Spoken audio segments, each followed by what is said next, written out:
We're going to move to Media Watch now. James Creedon is with us in the studio. Hi there, James. Hi, Laura. Back here in France then, last night, French police staged a second unauthorised protest on the Champs-Élysées. They're protesting about their working conditions. They say they're understaffed, they don't have enough resources, and they're being sent into dangerous areas where, of course, just recently a patrol car came under attack. So tell us the latest. Well, indeed, it was quite the sight on Monday evening when you had a cortege of police cars going up the Champs-Élysées. It was very much sending a strong message to the government, and in fact, as you said, unauthorised, because the police have a sort of a duty of reserve when it comes to protesting, because of course they're the ones who are meant to be managing protests, which do tend to happen in France. So even when the police are protesting, sometimes you know you're in France. In any case, what has been said, essentially they have defied warnings of disciplinary action to have another protest this evening. Also, police union leaders have been meeting with the Interior Minister today over this.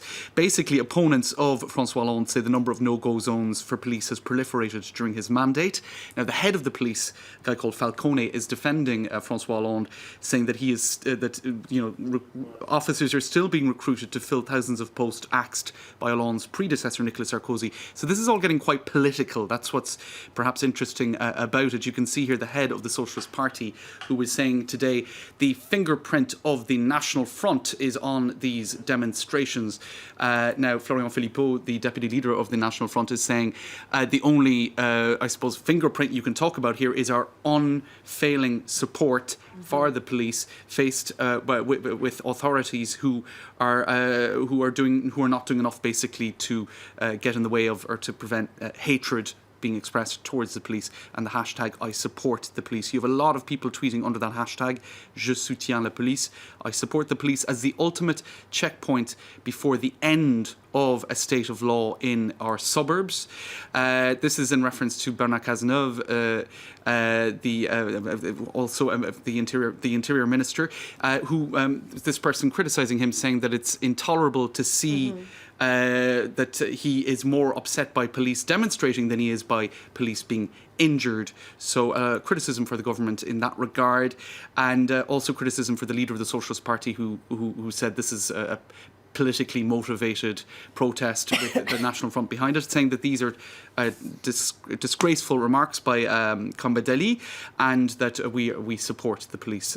So you can see it is indeed quite political. Others saying the government has to defend the police over the scum, if you like, who are behind these violent acts against the police. Okay. Now, some people are actually criticising the police themselves for using heavy-handed tactics. Well, not for the first time either. Indeed, one of the unions, I guess, behind these protests is Alliance, and indeed this Alliance union is apparently quite close to the National Front, and there is some evidence that over 50% of police officers have voted for the National Front. So some people are saying this is really the National Front sort of getting involved via the trade unions to encourage these sort of protests.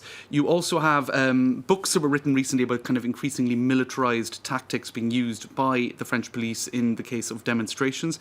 Of course, we had a lot of demonstrations over the summer, didn't we? That's right, a huge amount of demonstrations. Against changes to labour laws. That's it. And so, use of flashballs, use of kettling and other such tactics that are sort of almost military tactics indeed. So the police do come in for their fair share of criticism as well for strong arm tactics, but certainly they're unhappy about being under-resourced and being faced with violence in certain corners of the country that they term no-go zones. On a lighter note, James, to end, the footballer Cristiano Ronaldo, who of course brought home the European Championships trophy to his native Portugal earlier this year. He's been getting a tough time for posing on his car. Isn't that exactly what footballers are supposed to do? Well, certainly, if you look at his Instagram, this is, as I said, a completely different story. Understated. But here he is posing with his car. You can also see that Nike has been tagged, Tagger has been tagged, so he's wearing a watch, and so clearly these are all due to kind of sponsorship deals. Is that his house? That is, I imagine, his house, and it's his new Lamborghini car. But in any case, the photo... Flaunt it. He can't the afford message it. there, yes. But clearly, because he felt like he was being a bit of a dude, internet users turned him into a meme, and here he is being even more of a dude, and here he is being turned into Jesus Christ, I believe. Others took more of the tactic of teasing and reducing the Lamborghini to another kind of, there he is with the shopping, going off doing his shopping. So I just thought it was quite funny. He was either being sort of mocked by the car being replaced, or... It's quite a pose, though, isn't it? I mean, well, he knows how to strike a pose. So there you go. Some internet users isn't that thought... that pose that politicians were adopting recently to look more authoritative on stage? It rings a bell. It may well have been. He might have been inspired. He doesn't by look relaxed, though, does he? He doesn't. One has No, to he say. doesn't look relaxed. So I think the pose inspires many to completely change the photos. There you go. Cristiano Ronaldo becoming the butt of some jokes on social media because of his posturing. All right. Giving us a giggle there. James Creedon with Thanks, Media Laura. Watch. Thank you very much indeed. Always a pleasure.